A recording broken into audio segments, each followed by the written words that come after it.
Al-Khidmat foundation Pakistan, کوئی تعبیر ادھوری نہ رہے۔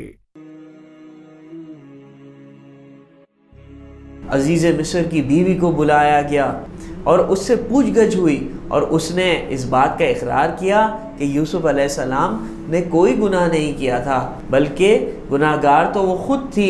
اس طریقے سے حضرت یوسف علیہ السلام کو رہائی مل گئی۔ پھر بادشاہ نے حضرت یوسف علیہ السلام کو اپنے پاس منصب عطا کیا۔ بادشاہ نے سارے خزانوں کی چابیاں حضرت یوسف علیہ السلام کے حوالے کر دی۔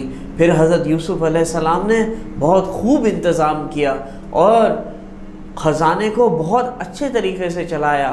وہ 7 سال گزر گئے، پھر اگلے 7 سال آئے جس کے اندر قحط تھا، جس کے اندر بھوک تھی، اور قحط سالی دور دور تک پھیل گئی تھی۔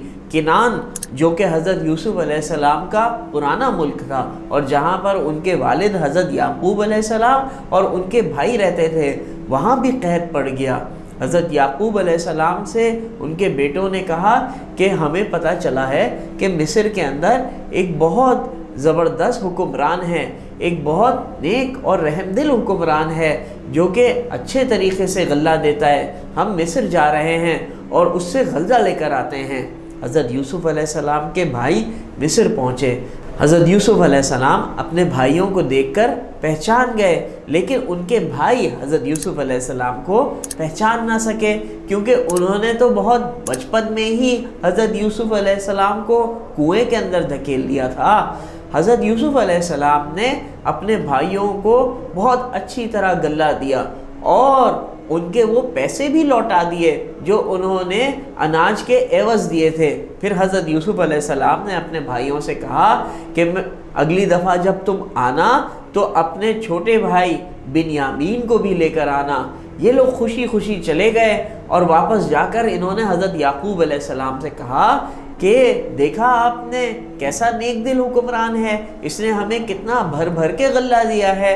اب آپ یہ کیجئے کہ اگلی دفعہ بنیامین کو بھی ہمارے ساتھ بھیج دیجئے، کیونکہ اس نے یہ شرط لگائی ہے کہ وہ ہمیں اس وقت تک غلہ نہیں دے گا جب تک ہم اپنے چھوٹے بھائی کو نہیں لے کر آئیں گے۔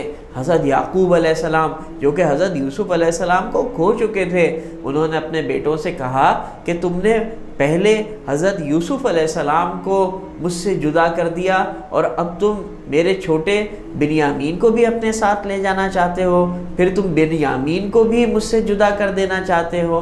بھائیوں نے کہا کہ ابا جان آپ تو ہمیشہ ہماری طرف سے بدگمان ہی رہتے ہیں۔ خیر حضرت یعقوب علیہ السلام جو کہ بوڑھے ہو چکے تھے، حضرت یعقوب علیہ السلام جو کہ حضرت یوسف علیہ السلام کے غم میں رو رو کر نابینا ہو چکے تھے، آخرکار انہوں نے بنیامین کے لیے اجازت دے دی، لیکن انہوں نے اپنے بیٹوں کو نصیحت کی کہ جب تم مصر میں داخل ہونا تو الگ الگ دروازوں سے داخل ہونا، کیونکہ تم 10 بھائی ہو، کہیں ایسا نہ ہو کسی کی بری نظر تمہیں لگ جائے، لیکن ہاں اللہ تعالیٰ کا جو ارادہ ہو، اللہ تعالیٰ کی کوئی مرضی ہو تو میں اس نقصان سے تمہیں نہیں بچا سکتا، ہاں البتہ تمہیں تدبیر ضرور سجھا سکتا ہوں۔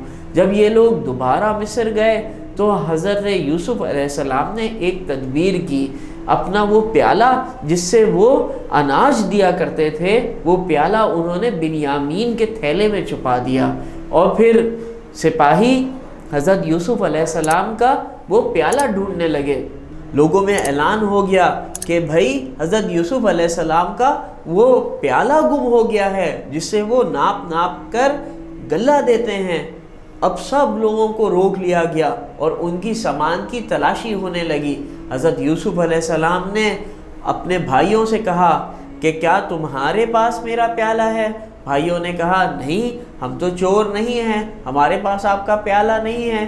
حضرت یوسف علیہ السلام نے پوچھا اگر تمہارے پاس سے میرا پیالہ نکلا تو پھر؟ حضرت یوسف علیہ السلام کے بھائیوں نے کہا ہمارے ہاں تو چور کی یہ سزا ہے، جس کے پاس سے چوری کا سامان نکلے اس کو رکھ لیا جائے۔ حضرت یوسف علیہ السلام اس قانون کو جانتے تھے۔ آخرکار جب تلاشی لی گئی تو بنیامین کے تھیلے سے حضرت یوسف علیہ السلام کا پیالہ نکل گیا۔ وہ بھائی پریشان ہو گئے اور کہنے لگے ہاں اس کا بڑا بھائی یوسف بھی چور تھا اور یہ چھوٹا بھائی بنیامین بھی چور ہے۔ حضرت یوسف علیہ السلام دل میں تو بہت زیادہ انہیں غصہ آیا، وہ اپنی زبان پر کچھ نہیں لائے۔ اس طریقے سے بنیامین کو حضرت یوسف علیہ السلام نے اپنے پاس روک لیا۔ اب یہ بھائی آپس میں مشورہ کرنے لگے اور کہنے لگے کہ پہلے ہی ہم ابا جان کی نظروں میں گر چکے ہیں، کیونکہ یوسف علیہ السلام کو ہم نے کھو دیا تھا، اور اب اگر ہم نے بنیامین کو بھی یہاں چھوڑ دیا تو ابا جان تو ہم پر بالکل بھی اعتماد نہیں کریں گے۔ ان میں سے جو بڑا بھائی تھا وہ کہنے لگا بھائی میں تو ابا جان کے سامنے نہیں جا سکتا، میں تو یہیں رہوں گا، اور پھر باقی بھائی روانہ ہو گئے۔ جب سارے بھائی حضرت یعقوب علیہ السلام کے پاس پہنچے اور انہوں نے یعقوب علیہ السلام کو بتایا کہ بنیامین کے تھیلے سے تو وزیر کا پیالہ نکلا ہے، تو حضرت یعقوب علیہ السلام بہت افسردہ ہوئے اور انہوں نے افسردگی سے کہا دیکھا مجھے خدشہ تھا کہ تم نے جو حضرت یوسف علیہ السلام کے ساتھ کیا ہے وہی تم بنیامین کے ساتھ کرو گے۔ خیر میں صبر کروں گا اور شکایت اپنے رب کے علاوہ کسی سے نہیں کروں گا۔ اب تم جاؤ اور اس نیک آدمی سے یہ کہو کہ وہ بنیامین کو جانے دیں اور اس کے عوض انہیں یہ رقم دو کہ کسی طریقے سے بنیامین کی رہائی ممکن ہو سکے۔ بھائی دوبارہ مصر پہنچے اور انہوں نے حضرت یوسف علیہ السلام کو وہ تھوڑی سی قلیل سی رقم دی اور کہا کہ بس ہمارے پاس یہی پیسے ہیں اور ہم یہی جوڑ سکے ہیں، اب آپ ایسا کیجئے کہ آپ اس ہمارے بھائی کو ہمارے ساتھ جانے دیجئے، کیونکہ ہمارے والد بہت بوڑھے اور بیمار ہیں اور وہ اس کی یاد کے اندر بہت افسردہ ہیں۔ حضرت یوسف علیہ السلام جو کہ اپنے بھائیوں کے رویے سے بہت افسردہ اور نالاں تھے، انہوں نے اپنے بھائیوں سے کہا کہ کیا تمہیں یاد ہے کہ تم نے یوسف علیہ السلام اور اس کے بھائی کے ساتھ کیا کیا؟ اب حضرت یوسف علیہ السلام کے بھائیوں کو جھٹکا لگا اور وہ حیران رہ گئے۔ پھر انہوں نے غور سے حضرت یوسف علیہ السلام کی طرف دیکھا اور پوچھا کیا آپ یوسف ہیں؟ حضرت یوسف علیہ السلام نے کہا ہاں میں ہی یوسف ہوں۔ پھر حضرت یوسف علیہ السلام کے بھائیوں نے حضرت یوسف علیہ السلام سے معافی مانگی اور حضرت یوسف علیہ السلام سے کہا کہ ہمیں معاف کر دیں، لیکن حضرت یوسف علیہ السلام نے اپنے بھائیوں سے کوئی شکایت نہیں کی، کوئی شکوہ نہیں کیا اور نہ ہی انہیں شرمندگی کا احساس کروایا، بلکہ حضرت یوسف علیہ السلام نے کہا کہ جاؤ اور آج تم سب کے اوپر کوئی گرفت نہیں ہوگی، بلکہ تم جاؤ اور تم سب آزاد ہو، تم سے کوئی بدلہ نہیں لیا جائے گا۔ اس طریقے سے حضرت یوسف علیہ السلام نے اپنا کرتا اپنے بھائیوں کے حوالے کیا اور ان سے کہا کہ آپ لوگ واپس کنعان جائیے اور حضرت یعقوب علیہ السلام اور اپنی والدہ اور سارے گھر والوں کو لے کر یہاں مصر آ جائیے۔ جب حضرت یوسف علیہ السلام کے بھائی ابھی راستے میں ہی تھے تو وہاں کنعان کے اندر حضرت یعقوب علیہ السلام کو حضرت یوسف علیہ السلام کی خوشبو آنا شروع ہو گئی اور انہوں نے گھر والوں سے تذکرہ کیا کہ مجھے تو یوسف کی خوشبو آ رہی ہے۔ گھر والوں نے کہا آپ تو لگتا ہے بالکل عقل سے کام نہیں لے رہے، بھلا یوسف کہاں اور یوسف کی خوشبو کہاں؟